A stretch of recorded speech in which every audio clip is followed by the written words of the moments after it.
warm welcome to all of you to our panel on public health, leadership, and public trust in India, discussing pandemics and their aftermath.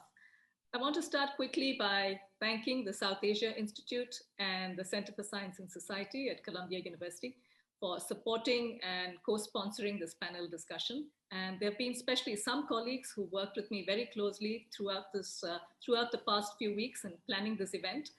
I refer particularly to those you cannot see, but who've been doing all the work, which is Bill Carrick, Melinda Miller, Joseph Sulik, and Caroline Sermon. So thanks to all of them.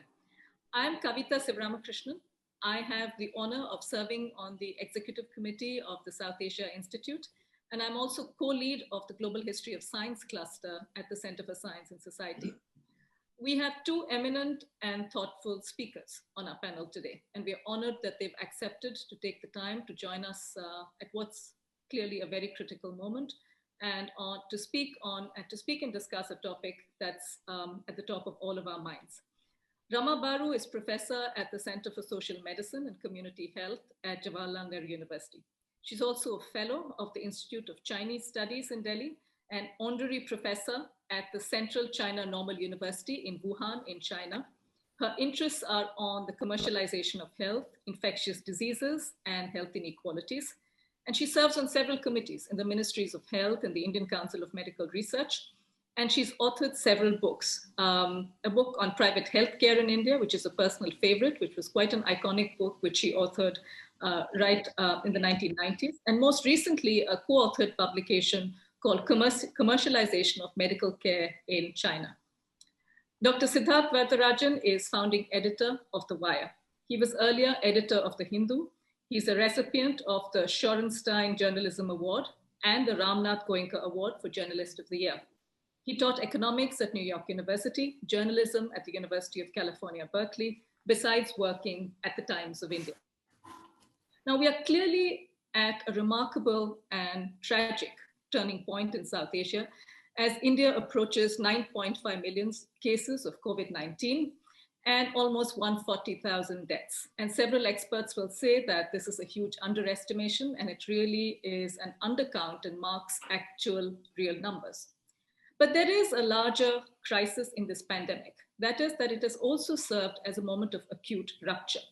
It has dramatized social vulnerabilities, compounded existing political fractures, and most forcefully, it served as a stage for catalyzing very, very unsettling politics. And as a historian of science and public health in South Asia, some of this is a familiar pattern to many of us, that colonial pandemics, including post-colonial pandemics, have really been a time when the Indian state has often invoked contagion, invoked quarantine, and through that, it has policed boundaries, it has controlled the mobility of populations, it's enforced public health protocols, and through that, it's basically assumed unprecedented powers to control both the public and the media.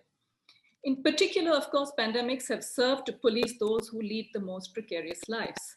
They've reinforced deep-seated caste and class inequalities, and as we can see, particularly in India through the last 2 decades, it's also led to the growth of a capitalist commercial sector, which has hugely assumed power in public messaging throughout this pandemic. So some of the focus of this discussion is really going to be what lies beyond the epidemiology, what lies beyond thinking of the virus as being purely pathological, but what really are the implications when we think of the social, moral, and political costs of this pandemic? And how do pandemics serve to be not only episodic and sudden, but what is it about them that is chronic? They bring together what's existed before, and as moments of rupture, what is it that is chronic that we're going to look at going forward? I'd like to encourage all of you to participate in this webinar by submitting your questions anytime using the Q&A button located at the bottom of your screen. I'll share all of these questions the moment we move past the first set of questions that we're going to have in this discussion. So you're all welcome to send in questions in a few minutes. So my opening and framing question, both to Siddharth and Rama, is how has the COVID-19 pandemic reshaped India since the past few months? From both of your perspectives, how has it shifted, how has it transformed, and really tamed the political and social discourse, especially vis-a-vis the state and the role of the media, vis-a-vis the role of the state and public health experts. Rama, do you want to start by talking to us?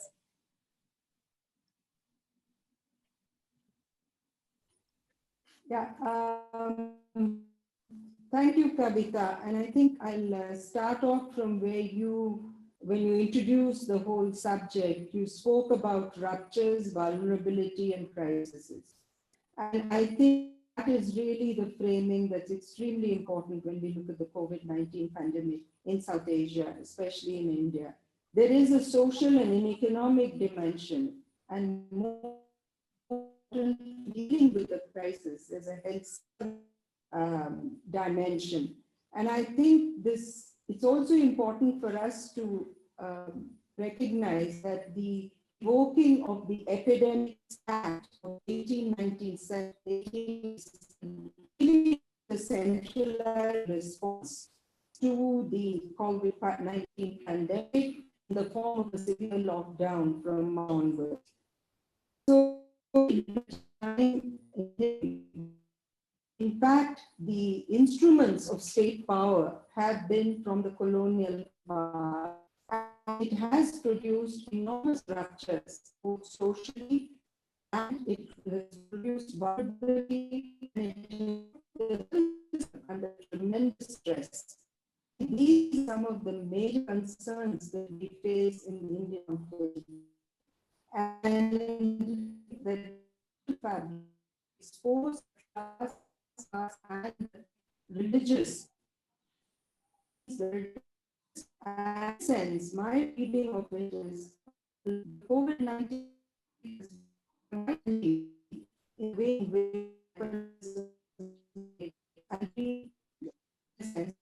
building a individualist state has been furthered by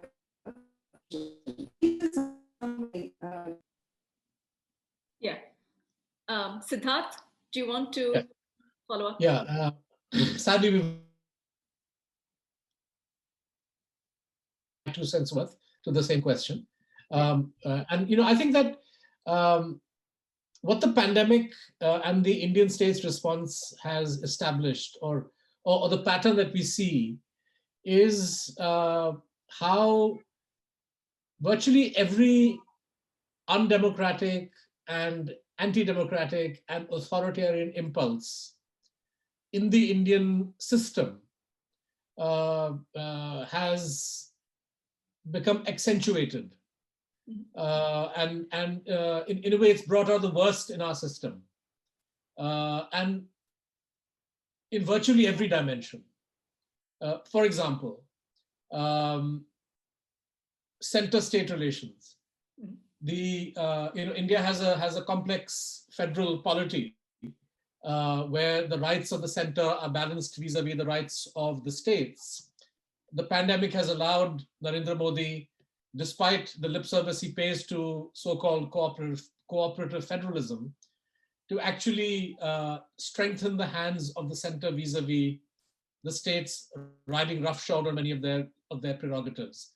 Secondly, the lack of transparency, the lack of willingness to share information, to be transparent in decision making.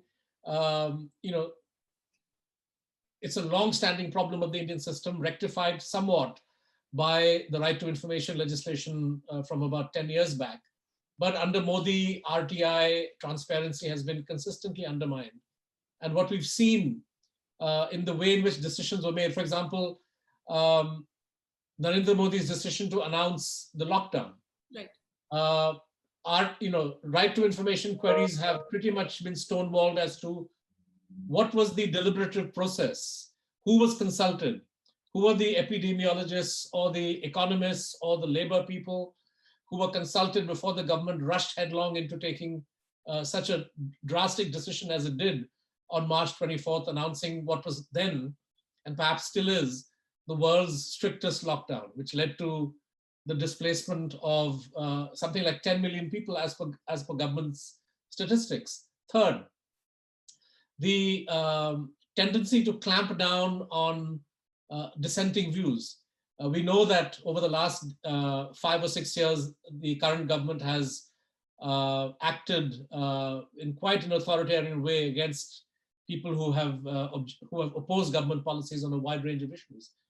The pandemic has given an added impetus to that. So in addition to the full gamut of laws that are traditionally applied, like the law of sedition or whatever, they now have the Epidemic Diseases Act, which has been imposed even against of suppressing media freedom. It's become very convenient for the center and for state governments to use the pandemic as a pretext to clamp down on critical media reporting. So we've seen examples of, I won't talk about my own case, but examples from Tamil Nadu, in Coimbatore, in the Andamans, in Himachal, in Uttar Pradesh, where reporters have tried to highlight either the suffering of people because of the lockdown or problems with the way in which the state's medical response has been inadequate to dealing with the pandemic. And the response of the government has been to say, well, you are spreading rumors, you are making it more difficult for us to deal with the pandemic, so they get slapped with cases under the Epidemic Diseases Act and various other sections of the Indian Penal Code that simply don't apply. So assaults on media freedom have become easier. A fifth dimension, I would say, is the general willingness of the courts to not subject official and executive action to scrutiny. Now, the Indian system gives the higher judiciary an enormous amount of power to review government action, particularly from the vantage point of fundamental rights of citizens. Right. But we've seen in the course of the pandemic a studied refusal by the higher judiciary to get involved, even when something so basic as the forced internal migration under very inhuman conditions of millions of workers took place after March 24th. The Supreme Court actually allowed the government to stand up and lie that the exodus of workers from cities like Bombay, Delhi, etc., were triggered by so-called fake news. Right. And the government then lied and said, well, as of today, there is not a single migrant who's walking home, whereas there was evidence that day and the next and the next and the next of thousands of workers still wending their way home on foot. So this disregard for the judiciary's unwillingness to actually play its role and to cut a lot of slack for the executive. All of these are historic problems of the Indian system that were sharpened over the last 6 years, but we've seen them get accentuated in a dramatic fashion over the last 6-7 months. Then the communal impulse, the impulse to blame Muslims, for example, right, which is the stock in trade of the ruling BJP. But we saw, even at the time of the pandemic, which is a national crisis, very easy resort to dog whistling and very blatant communal anti-Muslim or Islamophobic propaganda, particularly after the one incident involving the Tablighi Jamaat, which is a Muslim organization in Delhi, where they were labeled as Corona jihadis and super spreaders and so on. And the government went out of its way on a daily basis to give data to attention Muslims were responsible for the spread of the virus. So, to my mind, rather than a rupture, it's the continuity and the deepening of existing trends, which is the big story from the way in which the state has responded, speaking in political terms, to the COVID pandemic. Right. So it's interesting that, but has this been different across India in terms of, you were talking about the center and the state? So have responses in some ways, if we think about continuities, are we thinking about some differences across states that you've seen? Is there a heterogeneity in between the Narendra Modi government at the center and the state's responses to COVID, and to look, for and responses towards dissent, responses in applying the Epidemic Diseases Act? How has it differed across India? Yeah, no, that's a great question. And to my mind, sadly, there's no difference in the sense that whether it's a BJP ruled state or opposition ruled, your viewers should know that in India, law and order is a state subject. And sadly, whether it's a BJP government or an opposition government, Bengal, for example, they've all been pretty quick to resort to the Epidemic Diseases Act and to use these things to clamp down on the media. I would say, however, that by far the worst states have been BJP ruled states like Uttar Pradesh, particularly Himachal Pradesh, where a whole bunch of journalists have been charged simply for doing their job in highlighting official shortcomings. Right. Rama, I wanted to turn to you to ask, if we think about the historical... No, I just want to say that actually the this question of heterogeneity, I think we need to nuance it a bit, because from what I hear from state officials in the public health system, they are bound by the Central Act. So when you evoke the Disaster Management Act, then they have to follow the protocols established by the center. So whether it is about the systems of reporting to ICMR, the Indian Council of Medical Research, or to following the protocols that are laid by the center, they have to follow those protocols, and therefore sometimes their hands are tied. And I think this has been an issue that has irked quite a few state governments. If you take the state of Kerala, they did manage the pandemic much better. I'm talking about the first two phases of it. And many of them were, they felt there was a bureaucratization of this entire process, which was completely controlled by which in a sense tied them down in very many ways. And I think this is the irony of the COVID pandemic management, because initially you had a very high-handed role, and then you lifted the lockdown, and then you said it was the state's problem. And by then, many of them did not have adequate fiscal space. Right. I think we've lost Rama. She'll come back. Siddharth, I had a second question to build on what you were saying. At some point, I think in a recent piece that you wrote, you said that Modi Mark II has implied in some ways that democracy has been quarantined.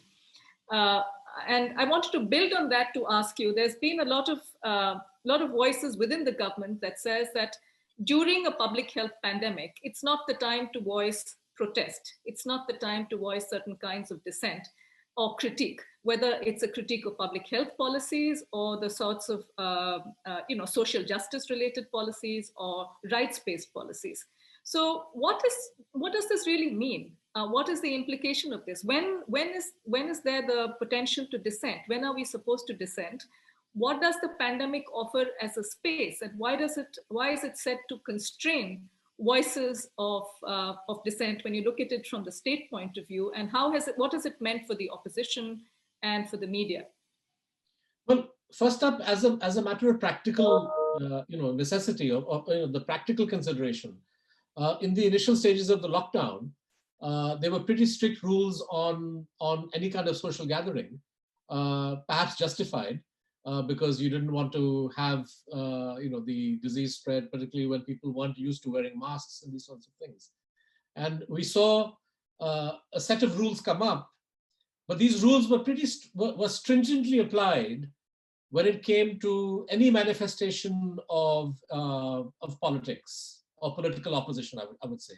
So even a one man attempting to sit on a hunger strike at Rajghat in defense of the rights of workers who were walking home, that wasn't allowed, allegedly because this violated some kind of epidemic protocol, which it clearly didn't, because one person by himself, there's no question of any social distancing norms being violated. But politicians, we saw footage of politicians organizing weddings or taking part in religious events. The most famous of which, of course, was Yogi Adityanath, Chief Minister of Uttar Pradesh, and that's what partly got me into, they filed a case as a result of us highlighting that. But one day after the lockdown began, and the Prime Minister said everybody must follow this, he went ahead with a religious ceremony at Ayodhya, obviously because politically that was important for him. What we've seen since then, as we've gone through different phases of unlock, that people now, like the farmers' protest is a very good example of how it becomes impossible for the government to try to contain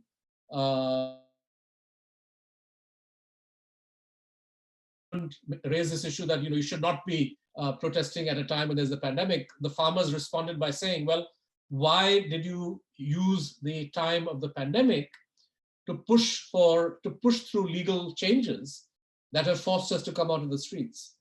And this is a fundamental point, because what Narendra Modi has done is to use the pandemic to push ahead with all kinds of so-called reforms that he might not have been able to do at a time when society was functioning normally, right?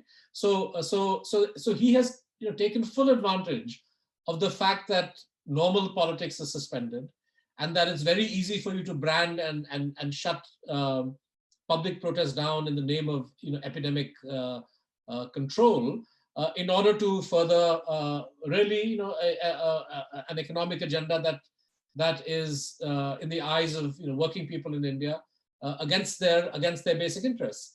And so people are coming on the streets, and of course when that doesn't work, then the official rhetoric goes to the next level of labeling people Khalistani, but that's or anti-national. But this is kind of par for the course. They've labeled every single protest. They've tried to question and besmirch the credentials of those who are. But the pandemic has kind of helped them to do that.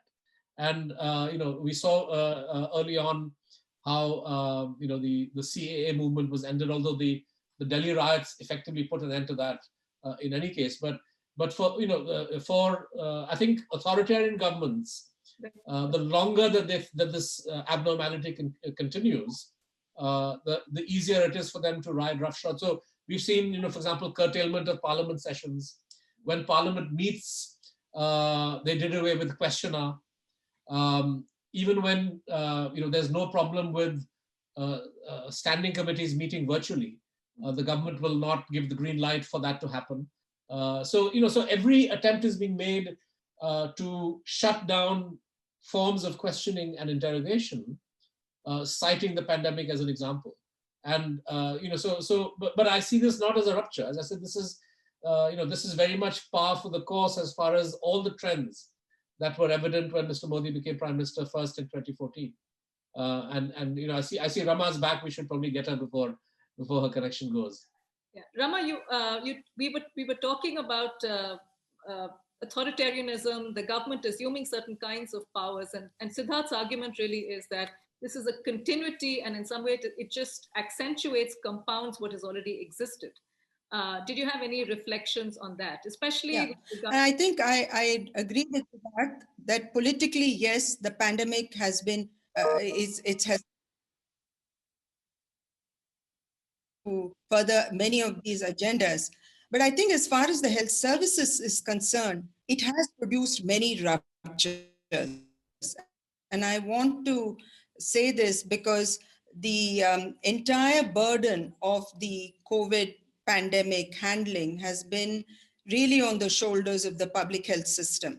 And the public health system has been put under severe stress. And one of the things that has come out very vividly in this pandemic is the complete lack of responsibility of the private sector.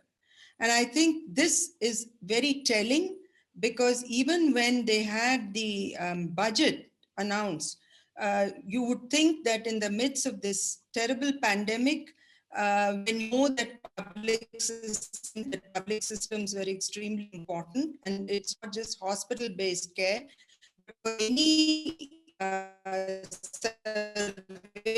strategies of testing, you need strong public health system. And what actually public system, which we all were very extremely aware, and especially in the 90s with the dismantling of this. Right. What was extremely surprising was the unity of the private sector was known. We spoke about what would be the responsibility of in the time of a medical emergency. Like and even during the lockdown. Right. I think Rama is referring also, I think, Siddharth, to the fact that, so there's both rupture, but also continuity in the sense from the 1990s, this public health system has been hollowed out. And I think what we are looking at essentially is that it's just what's happened since the lack of investment, the underinvestment in public health is now coming out, and the government has done very little about it. So I wanted to quickly turn after this to some of the questions. We've been getting exciting questions from the audience. And I wanted to read out one of the questions which I thought would be interesting to address.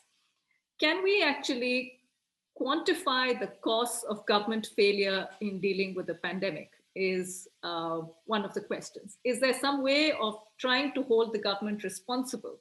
And what would that be?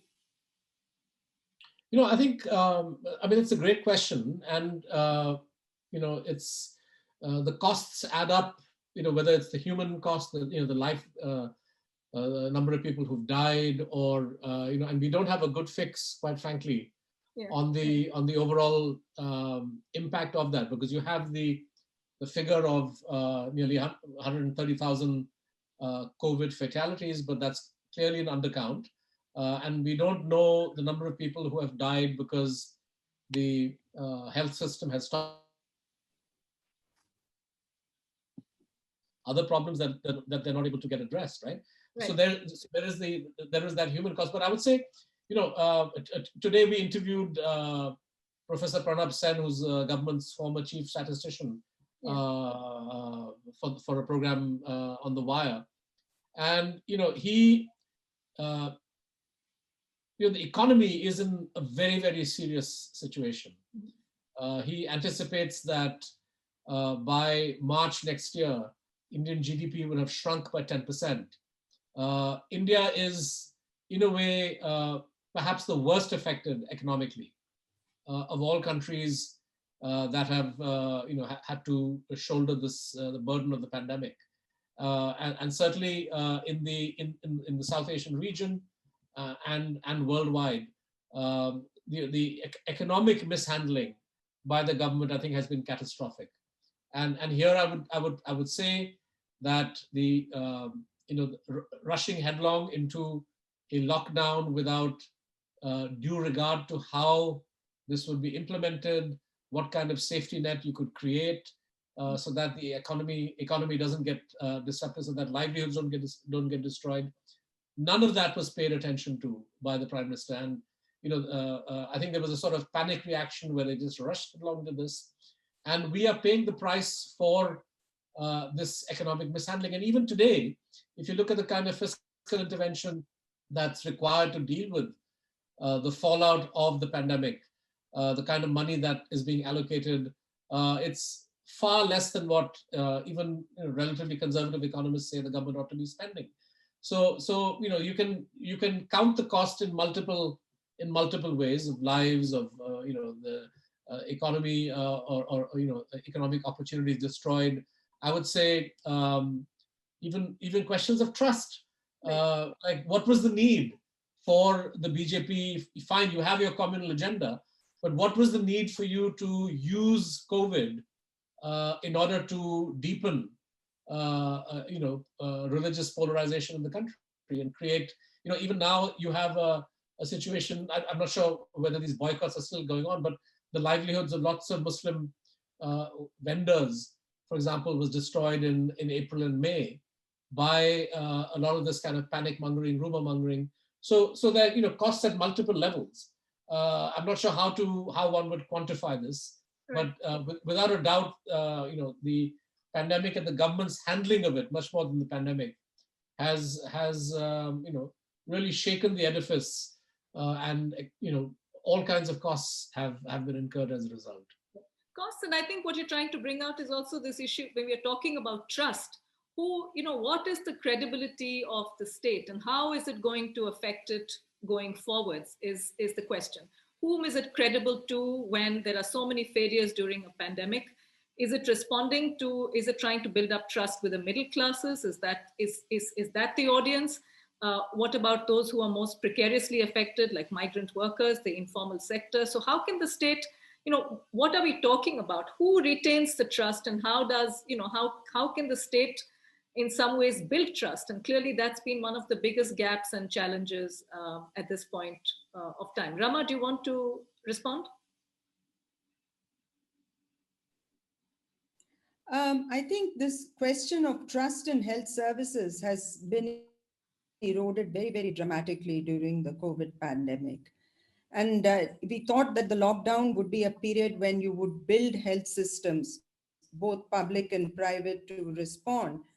And when that didn't happen, you've actually lost trust even of the middle classes. Now, whether this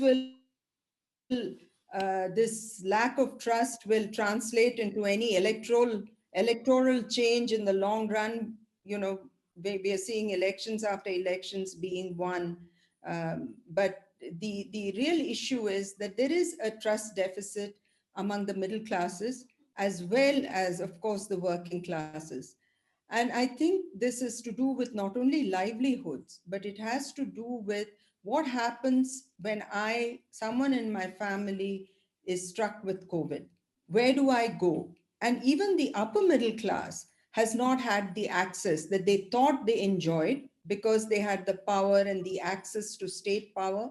And that didn't happen either. So I think there is a very, very serious, there is a certain lack of trust that has come into people's lives. There's a lot of fear. And I think we need to talk about that fear. So that fear of, one, the illness, because the way the uncertainty of science became a certain message of, you're responsible now to prevent COVID.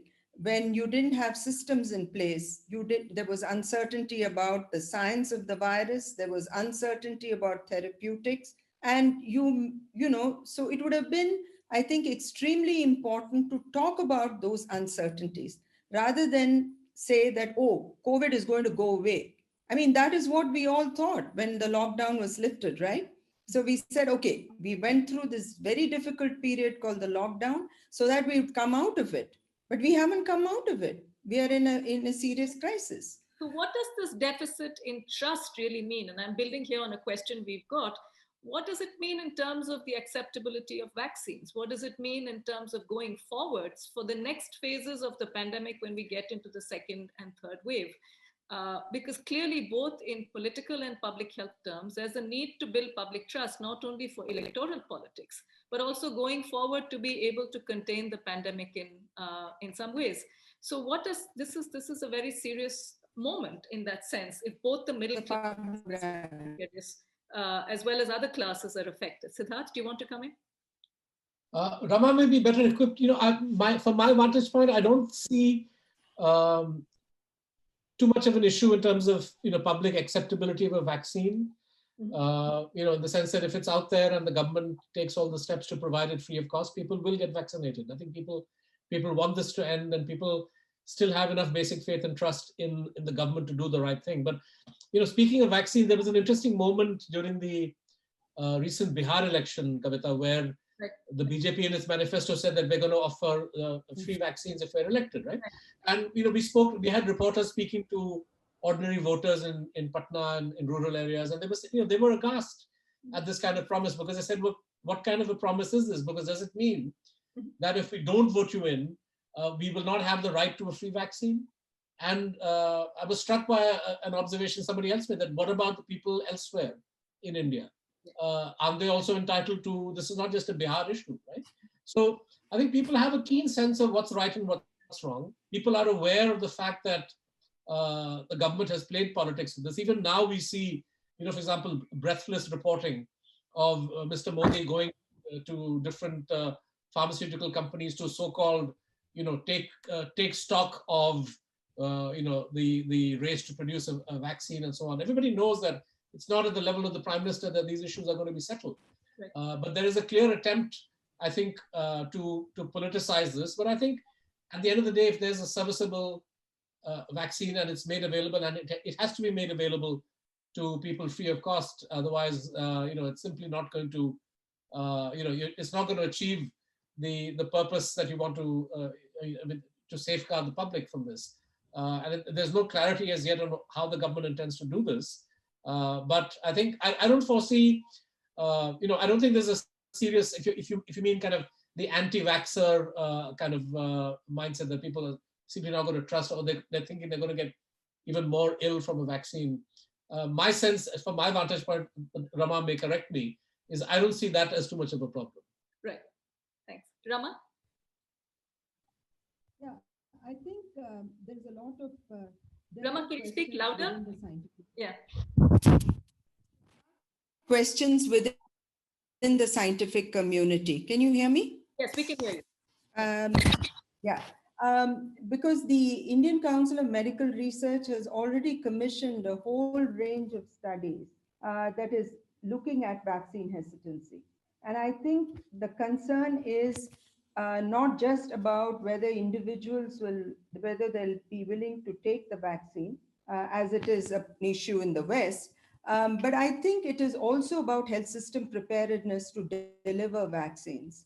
And I think they are very concerned that where you don't have a very strong public health system, then there would be this question of coverage. Because in all vaccination programs, if you don't have optimum coverage, then you're not going to be able to really have an effective strategy of vaccination.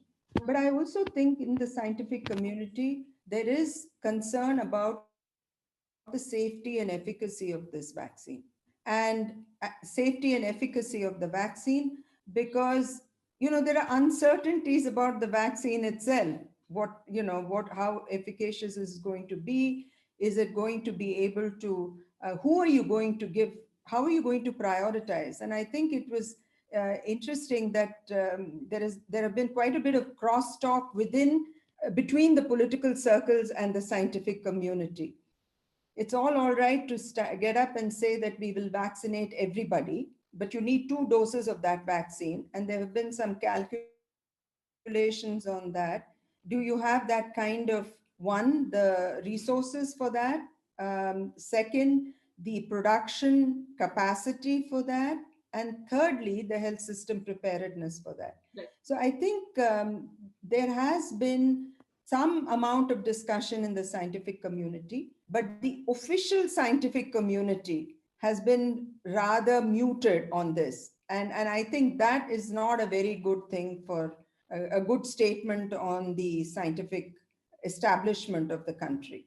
Right. They haven't been able to speak up and say that there are uncertainties in this. Right.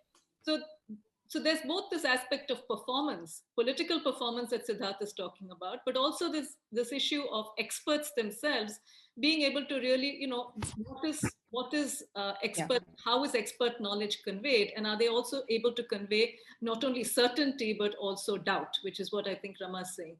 I wanted to come to another question, which is, in India, many implementations of public health policy this year depended on the police. Cases have been often registered under Section 188 of the IPC, amongst many other stringent laws. So what do you think are the long-term implications of this? Does the pandemic represent one more event of a continuum of chronic police involvement? What is it going to mean going forward? Is this part of the unrecognized aspect of this pandemic? Siddharth, do you want to come in?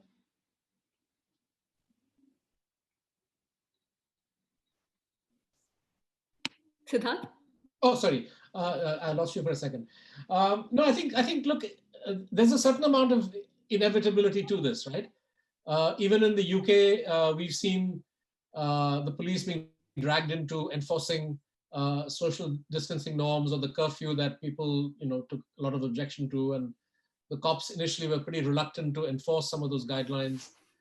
Same things we've seen in Spain, Italy. So, for a crisis of this magnitude, it doesn't surprise me that law enforcement would be involved, right? But what's disconcerting is the gross abuse of power. So sadly, we do not live in a system where there is even a modicum of accountability for the police, right? The police enjoy impunity, and the courts are quite unwilling to to step in to deal with abuses of power by the executive, by the police, and so on.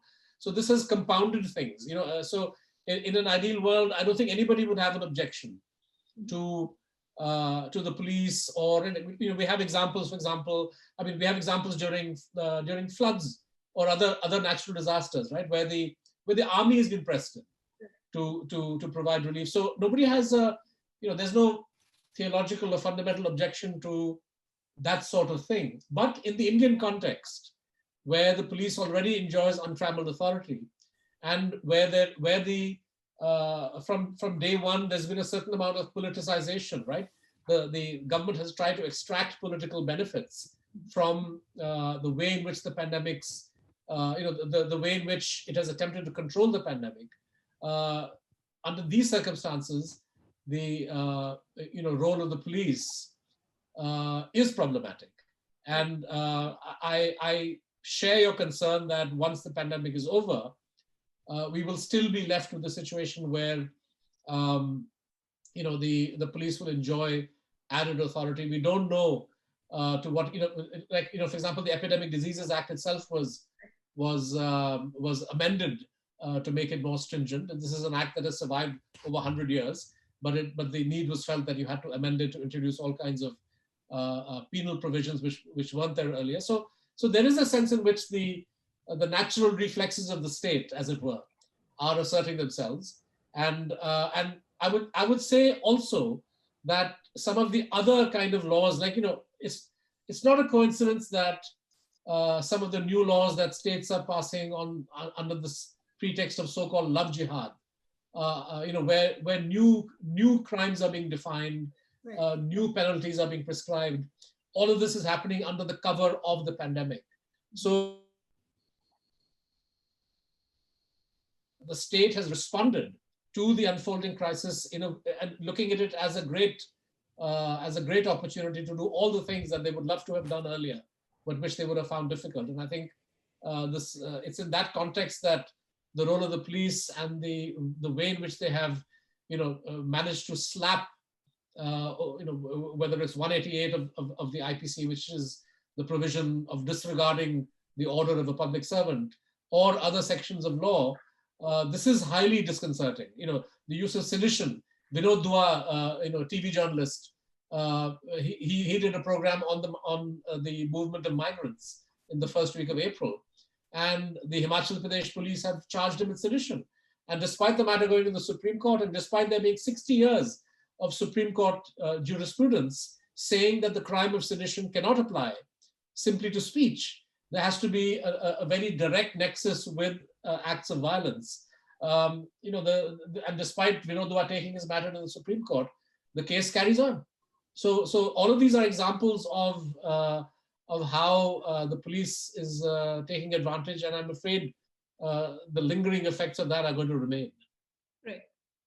I want to move from the public sphere to the intimate during the pandemic. We have a question on the prospects of the pandemic. What has been invisible during this pandemic in India, which is the importance of care work, women's unpaid work, whatever happens beyond the formal sector itself, in the informal sector, the pressures and anxieties of families, of the labor of women. Has there been a kind of public discourse more widely about this? Are there ways in which state policies would be able to address this? Or are we looking at how does this level of a social anxiety during this crisis, which definitely is causing a huge amount of stress, how is this something that's coming into the public discourse, whether it's in the media, concerns of mental health public experts? How are we looking at this? Rama, do you want to come in? No, I think the question of mental health has come up quite a bit in the media reporting. Rising levels of anxiety because you've lost jobs, anxiety because you have people in the family falling ill. It has also meant a huge disruption of routine care.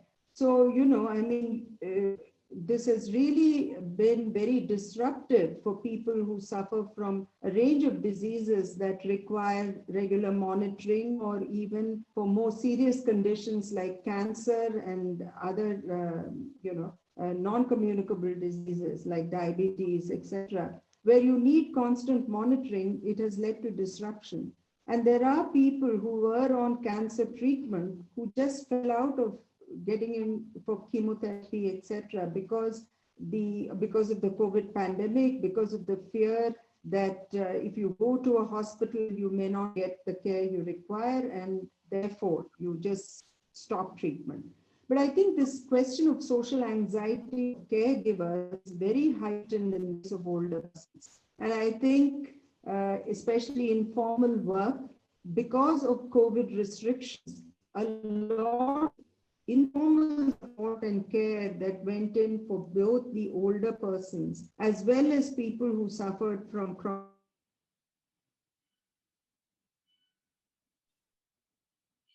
Right. Rama, are you there? Yeah, I think we've lost her. I think we've discussed the point about informal care and the issues of mental health. Uh, Rama, are you back? Yeah. Yeah. No, and there have been a lot of discussion on rising anxieties and online consultations. I'm talking about the middle class, online consultations with psychiatrists, people trying to resolve problems of anxiety because, anxiety rising out of the COVID pandemic in terms of what was happening in their social and economic life and the sense of loneliness that the COVID pandemic brought, but also on intimate partner relationships. In fact, there are quite in the Indian media of rising domestic violence as a result of the COVID pandemic and easing as a result of, the entire family just being home.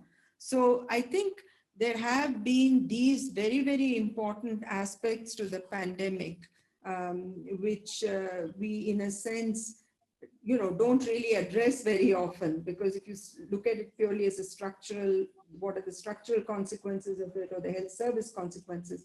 And coming to the health services, I think the frontline workers in the pandemic have been, that's been one of, I feel, the violations of the state, that they never really got the kind of protection and support that they needed, whether it was in the form of having protective equipment, whether it was in terms of the number of working hours that they were putting in, and those who were contractualized workers in the health services were the worst affected. And even today, the problem has been of not paying salaries to doctors in the public sector on time, not trained people who are on contract basis, but they were either tested positive or just fatigued and couldn't work anymore. The question of fatigue workers has been an issue that has not been addressed at all, adequately, in my view. So what has this meant? I want to quickly go to a question I think the three of us had discussed last time.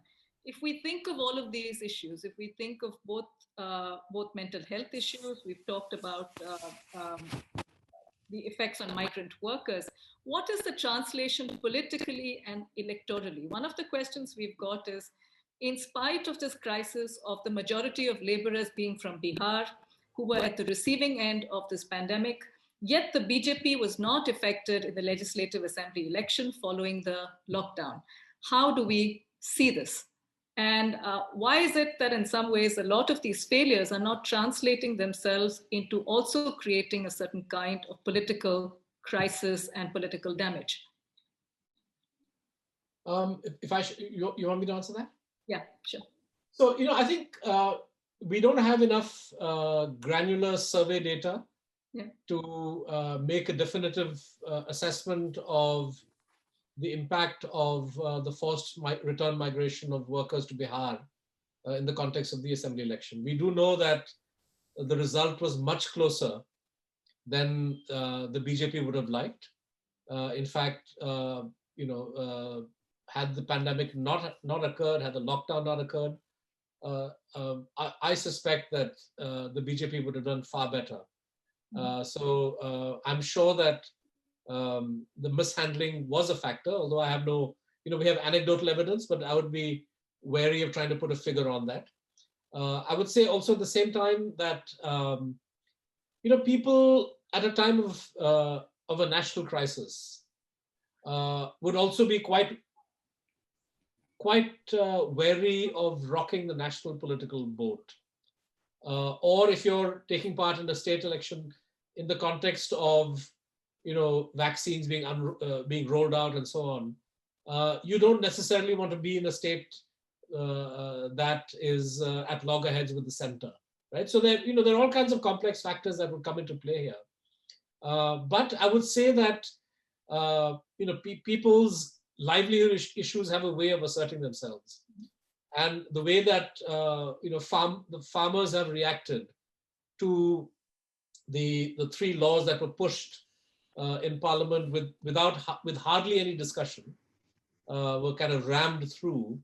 The way that the farmers' movement has responded is a good sign that politics and politics around livelihood will assert itself, even if there is no direct electoral manifestation, that is apparent. But I would say that people still have a clear sense of their rights and are determined to defend those. So I would say that I wouldn't conclude that politics has come to an end or that it's an easy ride for the government necessarily. Right. So you feel that there's going to be the fallout is never immediate, because in some ways people also think that there's a certain kind of support they have to extend during the pandemic, right? There is during a certain crisis, it's possible that there's a need to not immediately feel the repercussions of the fallout of the pandemic could take much longer than this most immediately. Rama, I have another question for you, which is that this deficit of trust that you brought out, there's a question that says there are many middle class people that don't really feel this deficit of trust. Many of them feel, well, the government has done what it could. It's society that's been responsible for not wearing masks, social distancing, and they're blaming each other and the public and individuals rather than the state. Do you agree with that? Yeah, I think the insularity of the middle class has Can you speak up, Rama? We can't hear you. In this COVID pandemic. Yeah. The insularity, because the entire mindset of the middle class is how they can protect themselves. So they'll do anything to protect themselves. And this becomes very vivid when you live in gated colonies. And it's almost as if the gated colony and its restrictions will protect the inhabitants of the closed space from the pandemic. And there is this tendency to keep blaming the other, and the other here becomes the working class. So it is they who bring in the disease into their sanitized environments where they are extremely careful and they know how to conduct themselves. But the flip side of that is when the just before Diwali and the other festivals, you find that it is this middle class that actually was reckless. They had gone into this mode of partying. They were living life like it was the norm and the normal. And I think even this thing of wearing a mask, etc., I was rather struck the other day when I saw a recording of a wedding in Patna where people were in and out of beauty parlors and not wearing a mask. And when asked, aren't you worried about COVID? They said, oh, it doesn't matter. This is just a one event. We're going to enjoy it and we'll worry about it later. So there is a certain recklessness also that exists in the middle class of pretending the pandemic is over. And it's to be that is the most kind of, it's a set of contradictions of a middle class life, of on the one hand being extremely protective of themselves, but at the same time just giving weight and giving into this fancy living that they wanted all the time. And if you looked at some of the pictures of the markets in Delhi during the pre-Diwali season, it was extremely revealing. And so was Tamil Nadu of temples. Yeah. I mean, I was really surprised. There were no masks. There was no social distancing. There was nothing. And, so you wonder what has happened to public health messaging, what has happened to the fear of the rising deaths. So, there is this rather Rashomon kind of situation that all these are coexisting in the time of pandemics. And it really is, I think it's really worthwhile kind of unpackaging this a bit more. I have two quick questions to end to both of you. One is a question from the audience which says, what is the one thing you would have done differently in the early response if you had to do it now? The second question is something, frankly, because so many of our students are fans of all of your work. It's really, the second question is about how can we, even in the midst of this pandemic and during the crisis, still manage to retrain a voice of dissent and critique? What is it that has inspired you to be able to do it? And what would be your message for many of our students going forward um, to make sure that pandemics are also moments of reform and regeneration going forward? So, two quick queries for both of you. One is about that early moment, what would you have done differently? And the second is about this, what could you say to inspire students to think about social justice and to be able to mobilize and speak up and dissent? Siddharth, do you want to go first? Yeah, I think I'll be very, very brief because I know we're running out of time. I think the one thing that ought to have been done differently, that I would have done differently, is if you're going to have a lockdown, they should have taken states into confidence. They should have worked out a situation where workers would not have felt compelled to leave their places of work or their places of residence. That would have minimized this, the movement of people and perhaps the spread of the virus, and also minimized economic disruption. And in many ways, we are paying the price in economic terms and in terms of the spread of the disease for this fatal mistake that Mr. Modi made. As far as advice for students or anybody in the city, look, I mean, the fact is that we all live in times where there's one crisis after the other, and there's a lack of trust in the government, and the government doesn't trust its people. But if you're in the media, if you're in academia, as Dr. Baru is, you have to stand by certain core professional values, certain objectivity of consideration. And if I see something that's happening, I'm not going to avoid reporting it or commenting on it because I'm afraid that a police constable is going to come knocking on my door. So you can't give in to this kind of tactics of those who are in authority. I know that's easier said than done. People have vulnerabilities. People feel threatened. But at the end of the day, it's important to stand your ground as a journalist, as an academic, as a scientist, to not give in to unscientific pronouncements from people in authority. I think that's the one suggestion that I would have for students today. Thank you. Thanks, Siddharth. Rama, very quickly. Do you have? I just want to say that we should have had I think we should have gone in for much more intensive testing initially, and the lockdown need not have been so draconian at all. I think if we had gone in for much more active testing in the initial stages and prepared the health systems, we would have probably done better. I agree with Siddharth. I think it's extremely important for academics, for journalists, for activists to stand up and speak. I think this, and it's very important to talk about the vulnerabilities that this COVID pandemic has produced, and also to critique the state. I think it's not enough to say that, let me play it safe. You cannot play it safe. And if you look at the scientific evidence, you have to question the scientific evidence. I don't think we can take whatever the scientists say to be the ultimate truth. I think that needs to be interrogated. And I think that is what some of us have been trying to do. And that is extremely important for many of us to do, because we need to create another narrative, because otherwise we'll be overtaken by scientists who are pro-establishment, want to curry favors with the political class, and probably do disservice to humanity. And I think we need to stand up to that. Thank you. Thanks very much to both of you on behalf of the South Asia Institute, the Center for Science and Society, Columbia University, and of all of our audience. Thanks very much for joining us, and we look forward to staying in touch. It's been a real honor, Siddharth, Rama, to have you with us, and to more such conversations. Thank you.